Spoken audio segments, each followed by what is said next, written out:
บายดีเนาะสบายดีและสวัสดีตอนช่วงบรรยากาศตอนบ่ายๆนะพี่น้องเนาะเอาพี่น้องถือว่าเป็นอีกมื้อนึงที่หลายคนรอคอยรอมื้อนี้กับทางทีมช่างเพิ่นมาลงมือแล้วพี่น้องเนาะกำลังขึงหรือว่าขุดหลุมเตรียมตั้งเสาเทคานเพื่อนน้องเพิ่นพี่น้องกำลังพากันดำเนินการจุบซับอยู่บ่ฮู้เพิ่นได้มือได้ยามมือใดจังใดพี่น้องเนาะเริ่มแล้วพี่น้องบาลีกำลังเล่นมาฮอดเพื่อนน้องเพิ่นเดี๋ยวมาเบิ่งนำลูกชายก่อนเพิ่นก็ส่งหาแต่เช้าน้องบี้ก็ได้เฮากำลังสิเตรียมเฮ็ดห้านใหม่ให้ลูกสะใภ้ลูกโบ ลูกสะใภ้โบเพิ่นนี่แหละน้องโบพี่น้องเนาะคือสิเฮ็ดตามหลักที่เพิ่นเน่งไว้ใหญ่เติบอยู่นะพี่น้องเนาะพอดีคักอยู่พอดีงามไปเดี๋ยวขอไปหาน้องๆเพิ่นก่อนจักมีไผอยู่นี่กำลังขุดขุมซึบซับอยู่สบายดีได้เด้อสบายดีได้มือได้ยามแล้วบ่มือใดนี่คนไม่ได้จะหามืออยู่อันนี้เคิงถ่าได้ซื้อบ่คุดคุ้มถ่าแล้วเมื่อเรามือประเทศกับเพื่อนมืออยู่นะได้ขนาดจักเม็ดคูณจักเม็ดฮะไปคุยกัน5 คูณ 7 5 คูณ 7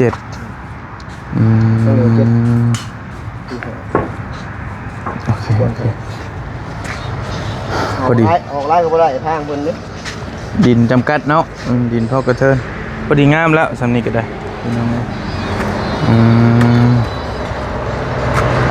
ยาว7 เมตรแล้วก็ทางกว้าง5 เมตร5 คูณ 7ว่าซั่นพอดีหันหน้าเอานี่แหละมองรถบอลลี่จอดนี่ก็พอดีงามยับเข้ามานี่ก็เป็นเพื่อนนะติดต่อกันว่าซั่น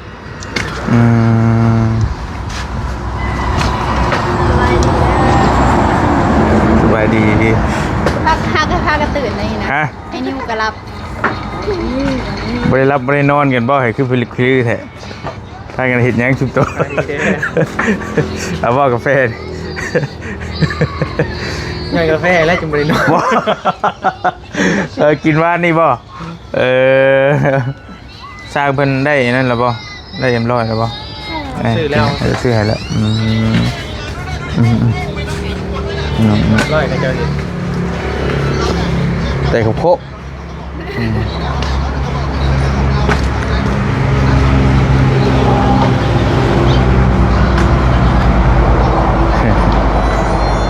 ใส่เสื้อก็ใส่ก่อนได้ไอ้กวตากับยายมาจะต่อยกราบน้ำ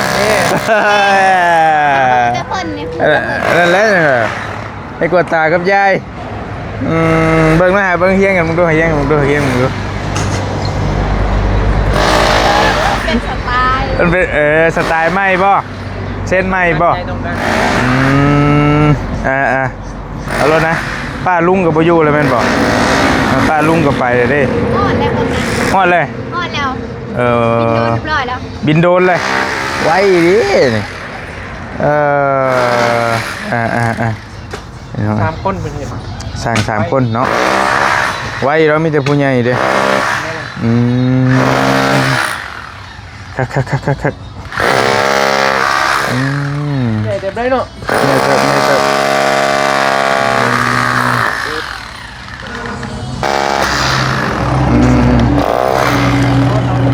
มันเสียงปุ๊บช้าไว้เพราะมอนน้อยนึงก็ได้ลิ้นรอดแต่มอนให้ระบาดน้อยนึงโดย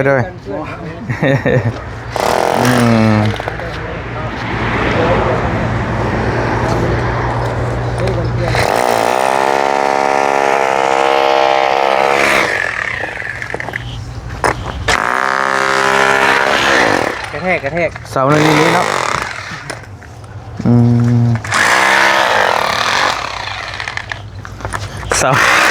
เสาหนึ่งอยู่นี้เสาที่กันเติบอยู่ได้พี่น้องนี่เนาะเสาใหญ่กว่า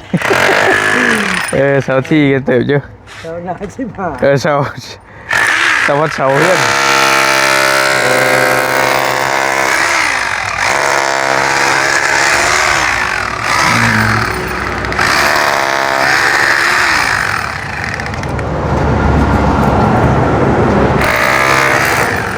เสาหนึ่งอยู่นี้เสาหนึ่งที่เนาะอยู่นี่แต้มไว้นี่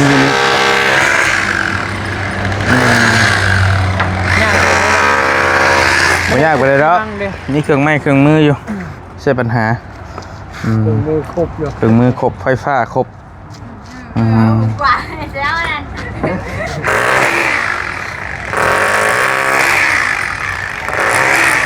คัก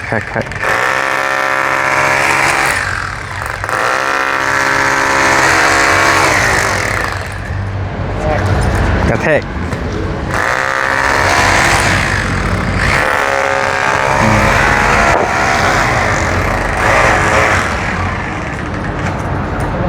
อันนี้เป็น พื้นเก่าที่เราเทโอ้ดินจี้ข้างในเลยพี่น้องดินจี้ โอ้ปากงานนะ ตู้เราเทปึ๊ดปือเลยได้เรื่องเยอะ ออกมาเราก็เท่เนาะ ก่อก่อนไปหันให้คุณเลย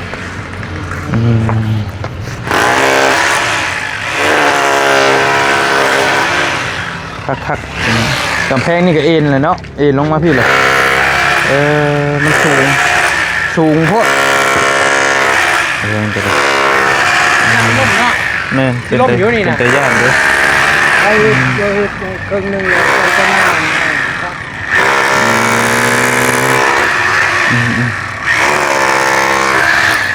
ป่ะแล้วพุ่งก็ได้เสียงดังก็ได้เสียงก็ได้เสียงดังนั่นนึงกำลังดำเนินงาน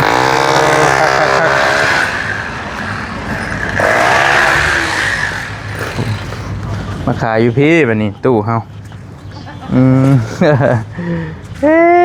ตู้ไปพอดีเต็มหน้าเฮือนเราเลยเนาะไปถ่ายพวกก็ได้ตามไปบายดีแล้วตู้เด้อกินข้าวแล้วบ่ แล้ว กินกำยังมัน ถ่ายอยู่ บายดีลูกล่ะ ไปเถ ไป การนะลูกเนาะ แม่ไปไซลูกไปแล้วไปเรียกแล้วเราจะมาถ่ายอยู่นี่ก่อนพี่น้องเนาะจะเป็นยังไหนมันแล้วแล้วจังออกไปห้านงามไปชิ้นแล้วมือใดแล้วมือใดก็ยามันเนาะ แล้วอะไรก็ย่าลูก มือใดก็ยามัน ถ้าทำมาได้อันงามมันก็ย่าเลย เครื่องขายแล้วก็ประมาณนี้ตู้แชร์เต็มไปเลยนะมุ้ยหมองนั่งเลยบัดนี้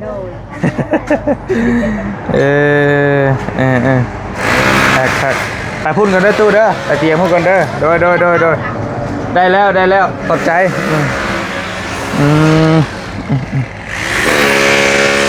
กำลังดำเนินการเพราะว่า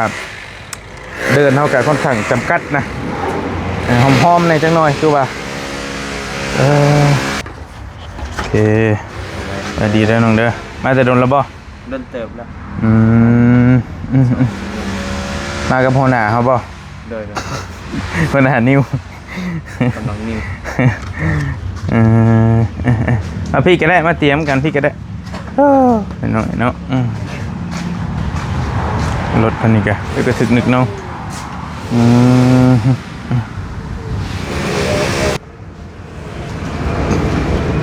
ดีเด้อ เป็นยังไงเฮ้ย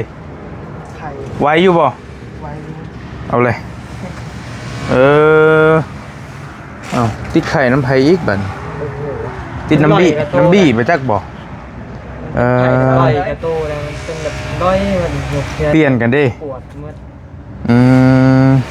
กินยากินยังแล้วบ่มีอยู่บ่ยาเตยบ่มีบ่หายามาให้เนี่ยหาอ้ายเพิ่นนี่นั่งโอ้ยบ่ได้นี่เป็นห่วงกันเลยบ่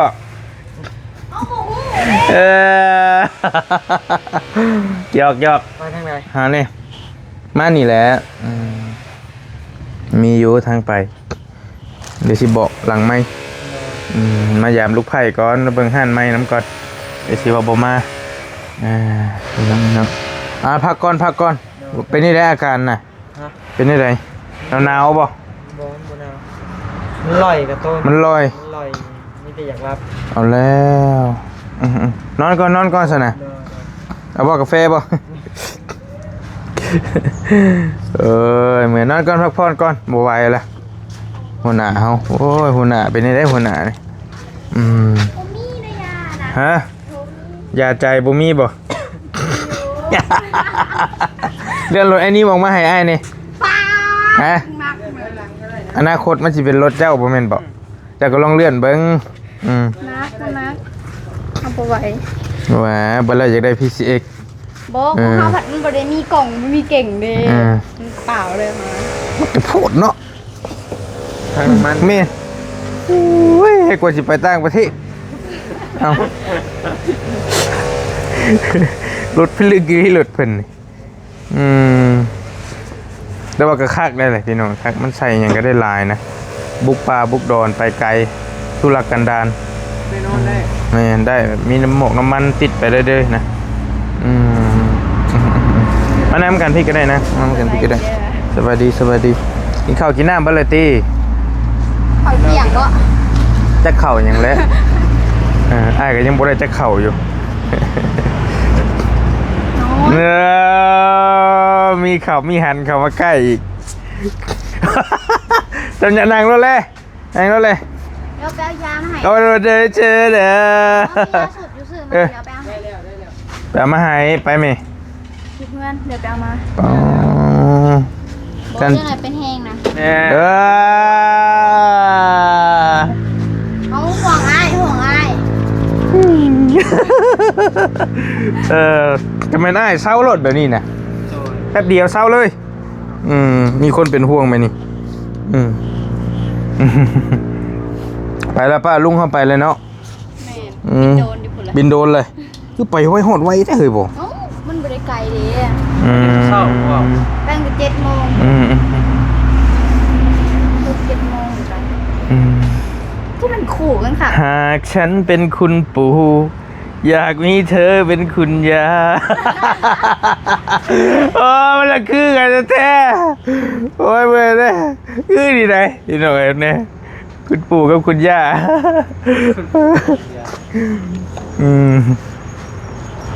โอเคนิ่มมันเนาะนิ่มหวานมันเนาะป้าลุงไปเลยเว้ยลูกไผ่ฮะคือนิ่มนี่ป่ะทางสะดวกบีนะเบิ่งส่งยังให้อ้ายเบิ่งนะเชฟมาอยู่ไหนเชฟมาอยู่ไหนส่งยังให้เบิ่งโอ้ยตั้งเสาให้เนี่ยบ่ได้เห็นเสาเพื่อนเลย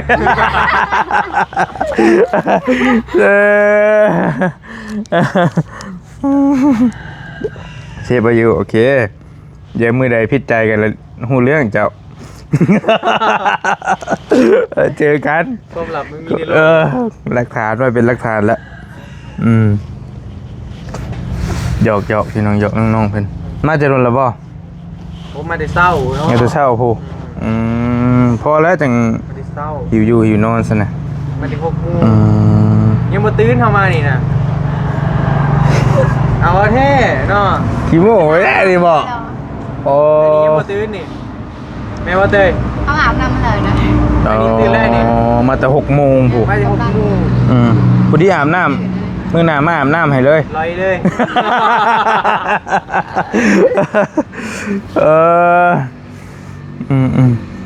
เป็นเม่งนังนะ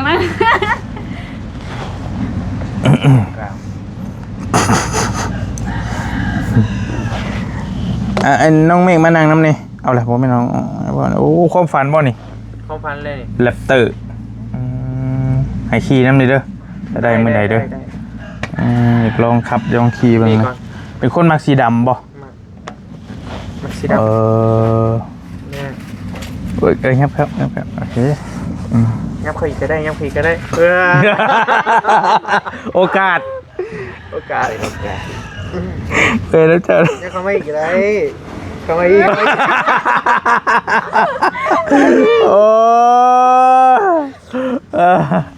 โอกาสทองมาถึงแล้วบ่กับบ่มีหยังสิเอาเงินให้น้อยนึงแน่นอน พอดีเงินเอื้อยเพิ่นเลี้ยงข้าวคืนนี่เด้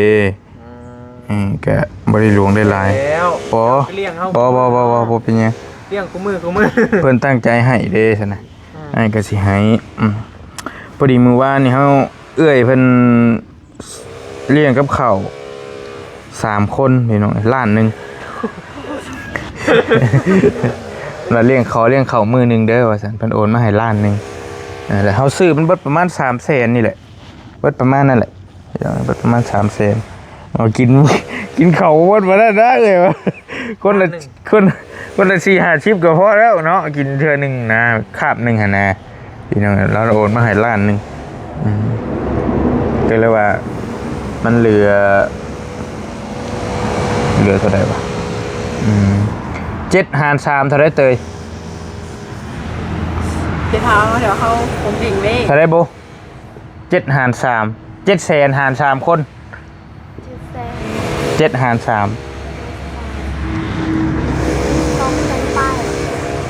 เท่าไรป่ายมันบัดนี้ โมเมนต์อะไร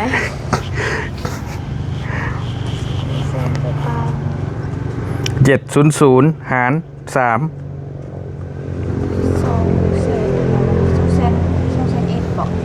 ไม่ใช่โอ้ตัวใช่เลขเลยเนาะมันก็ไว้แล้ว233ฮั่นพอได้เลี้ยงกาแฟเด้มีกับปันกันนั่นบ่เป็นไข่แล้วคิดเลขไว้บ่ เงินเลยเอาเลยเตยนี่เตยเกาะเป็นจะได้เตยเป็นยังไง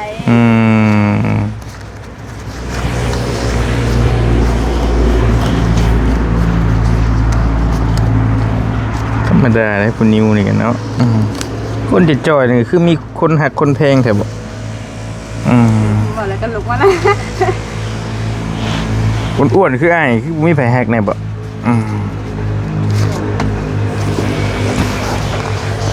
เอาลุกไว้แฮ่หาเงินหน่อยให้กันเส้นนักดีกันฮะได้โอกาสได้โอกาสกันคล้องมาถึง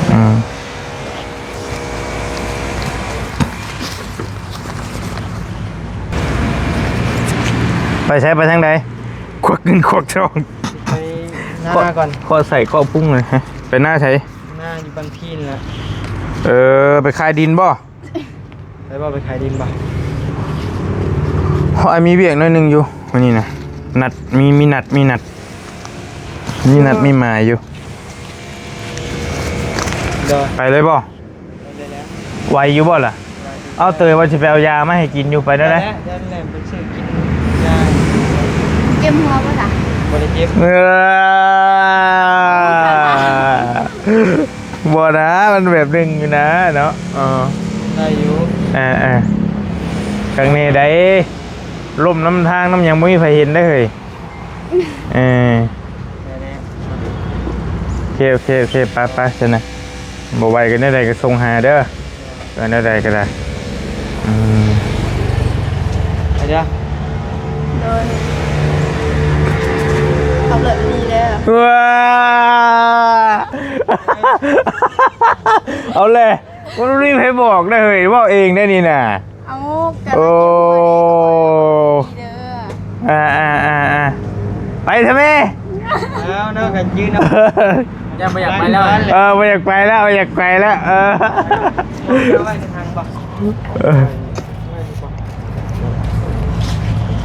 โอเคน้องค่อยไปค่อยมาเด้อจะได้ก็ได้เตยเป็นห่วง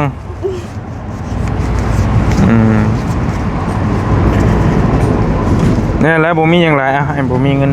หน่อยเอาให้ไปซื้อกาแฟเลี้ยงกาแฟเอ้ยเพิ่นเลี้ยงกาแฟบ่มีเงินหน่อยไปเลี้ยงกาแฟเด้อ เอ้ยต้นผึ่งเอ้ยจะดีเฮาหั่นแหละผู้เก่าหั่นแหละมันเลี้ยงกาแฟเลี้ยงเขาแล้วมันเหลือแล้วมันแบ่งให้น้องๆคนละ200,000ปลายพี่น้องเนาะบ่ได้ซื้อกาแฟมาฝากน้องโบน้องหยัง ทางน้องบีเองก็ต้องขอบคุณทางเอื้อยทางต้นผึ่งหลายๆเด้อเนาะที่ว่าฝากเงินมาเลี้ยงเขาอะไรกันซัพพอร์ตช่วยเหลือมาตลอดเนาะก็ขอให้เอื้อยอยู่ดีมีแห้งความเจ็บอย่าได้ความไข่อย่ามีปรารถนาสิ่งใดขอให้ได้สิ่งนั้นสมความมุ่งมั่นปรารถนาอย่าเจ็บอย่าจนนิ่งๆปังๆลำๆรวยๆเด้อเนาะจากเกว่ารวยแล้วก็ขอให้รวยยิ่งขึ้นไปก่อนเก่าเด้อเอ้ยเด้อ โดยสาธุอืม ทางบ่มีก็ขอบคุณใจหลายนะทางเอื้อยใจดีใจก็คอยเพิ่นอยู่ดีมีแรงคอยสุขประมาณร่ำรวย โดย ยังทำยังคอยรับเรื่อย โดยสาธุโอเคก็ได้ซื้อกาแฟกินยามมื้อเช้าพี่น้องนี่เนาะกินกาแฟอยู่บ่เจ้าบิ บ่ปานใด แล้วกินกาแฟน้ำอ้ายชื่อให้ว่านนี่เรียบร้อยเลย นอนบ่หลับเลยตื่นเช้าบัดนี้ โอ้ยเว้ยเด้แม่ก็บ่ได้กินบ่ ๆเนี่ยเป็นคือกันแหละกันกินกัน กินแล้วนอน กินแล้ว นอน ตา บ่ได้ ตาใสเลยแม่นบ่ บ่ได้นอนเลยเด้อแท้เลย เออ มันบ่หลับ เจ้าของสวนกาแฟได้พี่น้องแต่บ่กินกาแฟอืม แต่อ้ายนี่มักแท้ๆได้เรื่องกาแฟแต่ว่ากินกับนอนยากคือกันนอนยากคือกันโบกินบ่ บ่ค่อยกิน เตย กินแต่ข้าวบุญหนมอ่ะ คาปูชิโน่ปั่นอืม มันก็คล้ายๆกาแฟอะ บ่คันปั่นมันก็มันจืด จางหน่อยนึง มันสิจางลงเด้ เป็นนี่มันเข้มเลยเด้ มันปนน้ำก้อนเด้คะแนน กินแล้วนอนหลับบ่นาง สนิทเลยเมื่อวานนี่ก็กินในกาแฟหยาเดี๋ยวประมาณสักอย่างนี่แหละเบิ้ลรับเลยแบบนี้ เคยเห็นบ่หมองปลูกกาแฟ เคย สวนมันเคยเห็นหมากมันบ่เห็นอยู่ไส บ้านดิมานเคยปลูก2-3ต้น กาแฟหยังกาแฟหยัง เขาก็ลืม มีชื่อบ่ โอ้โหเขาลืมมันโดนเลย เอามาจะใช้ต้นกาแฟ โอ้โหพอปลูก พอจะปลูก แม่ เพื่อนไอ้ายก็มีไปเราไปเบิ่งด้วยใช่ป่ะเลยเด้อยังอยู่เอามาแต่เฮ็ดน้องเมฆนี่แหละเจ้าฮู้บ่เนี่ยเราเจ้าของสวนกาแฟได้ เท่าแก่เด้ ดำๆนะ ประกาศไก่เลยค่ะ ฮะ บ่กล้าไกลแล้ว เราพี่ยาเราไปจะประกาศไก่ เฮีย เฮียเมฆ เฮียมันมีสวนกาแฟงามแท้ได้กาแฟแล้วเนี่ยก็บ่ได้หลายกาแฟน้องเพิ่นว่าแต่ว่างามแฮงไอ้เห็นน่ะเด้อไปเบิ่งเด้อยินว่าอยากไปเที่ยวลาวใต้ลาวหยังอ อย ยู่ อยากไป ไปบ่ ไปเลยเป็นเดือนก็ไม่ได้มาหรอกไอ้เบิ่งเด้กันโบไปแล้ว ไปเบิ่งสวนนายเมฆเนาะเพื่อสิฮอดอีกลายมืออยู่ อาทิตย์หนึง ไป ไอ้เบิ่งไปจังหวัดลาวใต้นะ แม่ตีนหล่นหัวเด้ ไปข้างอยู่พุ่นกับประมาณ2 อาทิตย์นะเพิ่บ่อยากมาใช่ ตีนหล่นหัวน้ำมันเบิดก็ว่ากันไป แปลงรถแปลงล่าง เดือนนั้นนี่ ได้ลูกสาวคนไปเลยเนี่ยเอาโอกาสแล้วชิ่งเลยงามอากาศพวกอากาศดีแห้งตัว หมักได้ ครับ เขาหมักอากาศอยู่นั่น ครับถ้าชิมเจ้าไปย่ำหนาวนี่ทำนึ่งเมฆเบิ้งย่ำหนาว เจ้าสิ้นแล้วเจ้าเนาะ บ่าวยาว ถ้าไปย่ำหนาวจักองศาแบบว่าสุดๆเลย เย็นสุดๆเลย 7 องศา โอ้ 7 องศา 7 องศา 67บ่ บ่6 องศา7 องศา 67 องศาเว้น17 องศาเด้ บอก6-7 องศา แม่ แล้ว น อะบ้านเฮามัน12 13 14นี่ก็พอเอง พอ เลย เอง เนาะ แล้วยังบ่อยากไปไสแล้ว โอ้ จะอยู่อะไรไอ้เมฆ ไปดีแล้วบ่ยาวเด้อ มันลึกไงเลย คาดนั่นหนึ่งโอเคบ่ยาวมา มาแล้ว อันเบิ่งก็เด้อคือได้ยินตอนนั้นมาติดลบบ่ได้เบ้าโกบอกว่าโพดว่ะก็บ่เย็นบ่พัดลมพัดหยังบ่ต้องเว้าถึงนะเนาะส่วนหลายเขาบ่ได้มีพัดลมในน้องไอ้ทางพุ่นน่ะ บ่มี เอ้าคนเคยอยู่นานเลยเขาลืมเลยตอนอยู่สิบพองกันแนวหนีเขานะ บ่ หนาวอะไรลืมมันเลยลงมาผิดแหละ บ่ได้บัดนี้เชียงควงก็หนาวบ่ หนาวอะไร เอาเลย หนาว เป็นหอน้ำก้อน เคยไปอยู่เชียงขวางบ่เจ้ากะ เฮ้ย เอาอยู่ดนไปได้ฮะ เมื่อบ้านเมื่อไปหาหยาไปแต่ตัวน้อยๆเพื่อนโอ้น้ำมีหอบไปจากอาบพูเลย ดนไปได้เลยดนไปได้เลย ก็ 2-3 ปีขึ้นหลัง อืม2-3 ปีขึ้นหลัง มันลืม ไปอยู่ดนบ่ไปอยู่ดนบ่ มาโดน คันให้พาไปเที่ยวจื้ออยู่บ่เส้นทางน่ะ บอกว่าคอยจืดมีแต่พอหูแต่ว่าก็ทางมันก็เติบหนึ่งอยู่ ไปแต่ยังน้อยพุ่นติเฮ้ย แม่น อืม เพิ่นหน่อยมันดึกมาไปรับไปนอนเบิ่งในน้ำทาง เคยไปเที่ยวบ่ลาวใต้น่ะ บอกเคยก็ โบเคยไปบ่อืม สุดเป็นน้ำเพียงควงเห็นลาวอยู่ เอาโอ้จะไปเที่ยวอยู่บ่ อย่าไปอยู่ จะไปอยู่อยากไปคือการ จัดไป สมมุติว่านี่สมมุติว่าบี้สิพาไปเที่ยวไปได้บ่พาเจ้าไปสมมุติซื้อสมมุติ จะต้องถามแม่ก่อนสังสิไปอันนี้ เจ้าคิดว่านะจะคิดว่าใจเพิ่นน่ะนะสิได้บ่เพิ่นสิให้ไปบ่ ก็บ่ปานใด บ่หลายคนน่ะนะบ่แม่นว่าเจ้าผู้เดียวใด ก็ได้เพื่อนไปแล้ว แบบเตยก็ไปสินะ ได้ แล้วก็ หลายคน เบลอีหยังก็ไปนํกันสินะแต่เจ้าน่ะขี่กระบี่ซ่อนกระบี่สินะ แหวะเหรอ โอ้ยสิฟันอย่างเดียวผู้นี้ก็ได้ เอาแหวะเต็มน้ำมันนี่ โอ้ยหมู่โทรน้ำมือกระทึกนะขันไปกับเบิ่งทรงแล้วหมู่ที่โทรน้ำมือกระทึกแบบอันเฮ้ยหอดใช้แล้วไปก้อนนี่นะไปมีโอกาสก็ไปเด้อแต่ว่าไอ้มักแห้งอากาศดูโหคักอากาศดีแห้ง ใหญ่ก็พาหนูไปแน่ น่ะ จะไปบ่ ไปอยู่ พาน้องนุ่งไปแน่เพิ่นว่า เรียกสำหรับเลยนะ คนละล้านไปกลับไป น้ำมันบ่ บดน้ำมันนั่นแหละเลยห้องทุกเจ้าเช่าเอง กำลังคิดว่าค่าน้ำมันเดือนละหนึ่งใกล้น่ะอาจจ่าย บอสทุกเจ้าแล้วใจายเองเจ็บคนละล้าน10 คนกับ10 ล้านพอดีโอเคอยู่ โอเค โอเคอยู่ น้องดีโอเคอยู่ อากาศดียามหนาวโป้ให้คักอยู่พุ่นน่ะคักเฮงแต่ว่าอันบี้เคยไปตีเคยไปฮอด เคยไปอยู่ ไปฮอดไส แถวปักซองนั่นแหละไปตลอดอยู่แต่กี้ก็ไปอยู่ มีเวียกอยู่พุ่นเนาะ ไปเรื่อยอยู่ไหม อากาศมันพี่น้องไอ้แถวนี้โอเคนั่นแหล้วสมควรแก่เวลาเด้อ โดย แต่ก็จังค่อยว่ากันเดี๋ยวสิมีทางไปเดี๋ยวจะชวนไปหน่อยหนึงจังว่ากันอยู่ดีมีเฮงขอบใจได้หลาย ดีเด้อ ไปแล้วบ๊ายบายโดยโอเค